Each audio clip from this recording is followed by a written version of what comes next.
Alhamdulillah kita hadir dalam suasana duha. Dari tadi saya diminta temanya apa. Saya pikir di Sunda Kelapa ini yang menentukan tema. Saya katakan terserah aja. Akhirnya sewaktu saya mengikuti doa salat duha, itu terinspirasi untuk berbicara bukan tentang salat duha, tetapi tentang duha.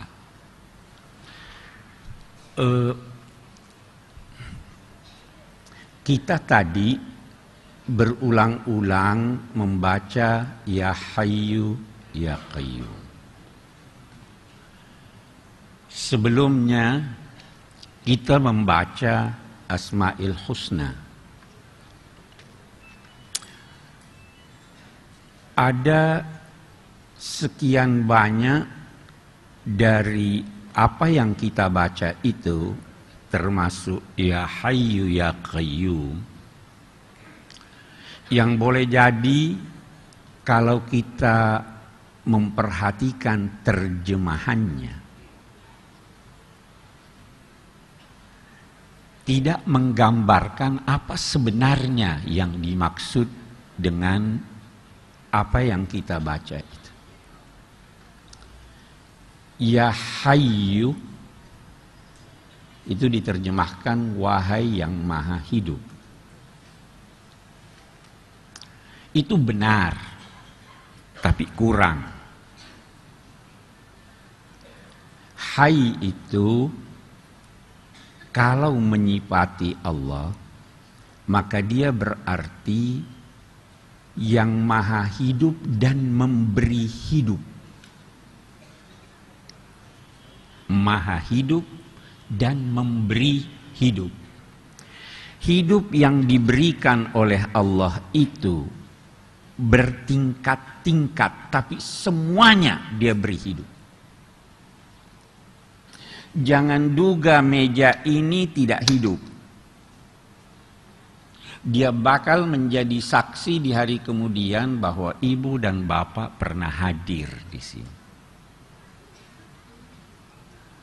Qayyum. Tadi kalau saya tidak salah diterjemahkan dengan yang maha kekal abadi. Iya. Saya tidak ingin mempersalahkan terjemahan itu, tetapi mungkin tidak menggambarkan walau sekelumit dari arti qayyum. Qayyum itu adalah yang mengurus secara tuntas,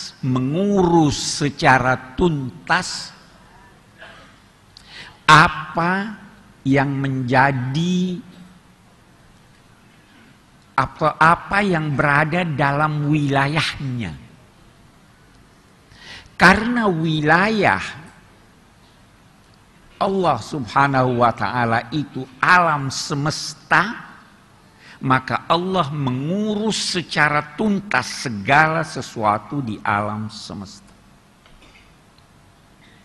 Mulai dari yang terkecil sampai yang terbesar.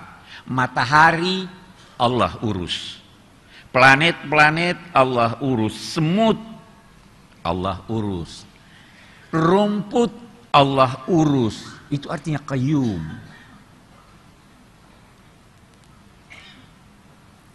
Kalau manusia itu dinamai qaim, tidak qayyum.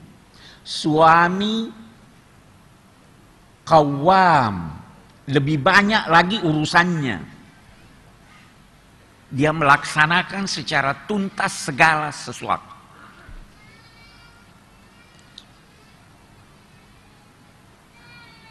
Saya katakan itu, kita lihat duha, kita ada.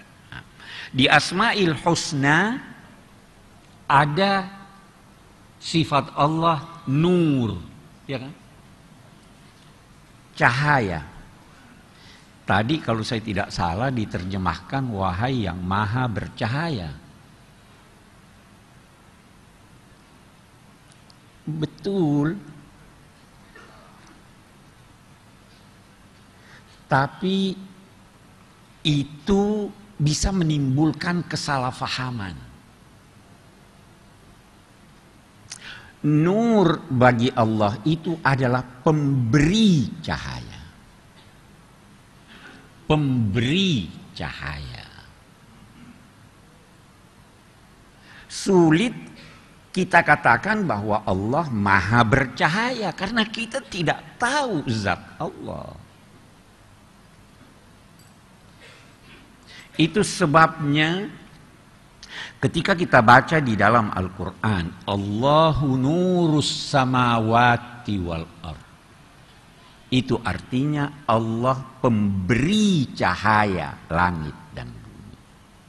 Nah, cahaya Allah ini bermacam-macam, bertingkat-tingkat. Ada cahaya lahir, ada cahaya batin. Wudu itu cahaya. Itu sebabnya kan ulama berkata, kalau sudah berwudu jangan bersihkan. Biar dia bercahaya. Tapi itu cahaya spiritual. Ilmu itu cahaya. Matahari memiliki cahaya. Cahaya yang lahir.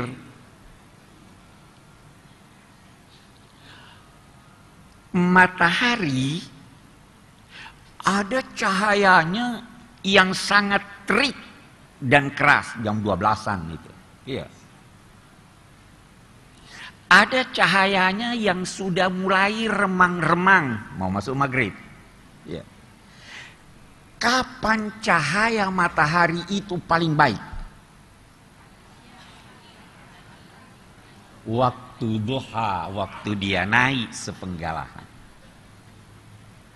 Hangatnya tidak menyengat, tapi cahayanya sangat jelas. Itu sebabnya saya dulu di sini pernah jelaskan surat Wadduha.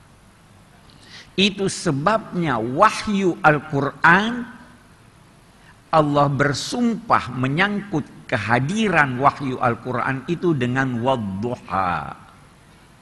Ketidakhadiran tuntunan agama itu adalah walaili idza saja. Malam, tapi yang tidak ada sedikit pun kegelapan. Maghrib sudah malam kan? Tapi masih ada cahaya matahari dalam bentuk mega merah, ya. Itu duha. Nah, cahaya ini kita lihat. Kita datang kemari pada saat duha mengharapkan kita memperoleh bukan saja cahaya material yang zahir, tapi juga cahaya batin, cahaya spiritual. Oke.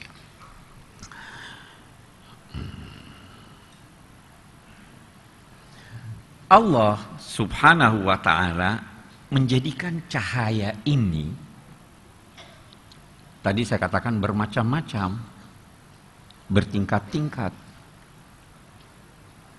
Tapi ada satu hal yang perlu kita garis bawahi.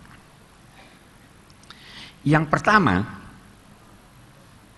cahaya itu tidak membeda-bedakan.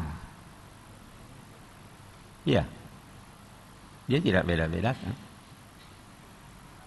Siapapun yang melindungi dirinya dari cahaya tidak bakal dapat cahaya. Di mana Anda berada, siapapun Anda, kalau di situ terpancar matahari, Anda akan dapatkan cahaya itu. Dan Ketika itu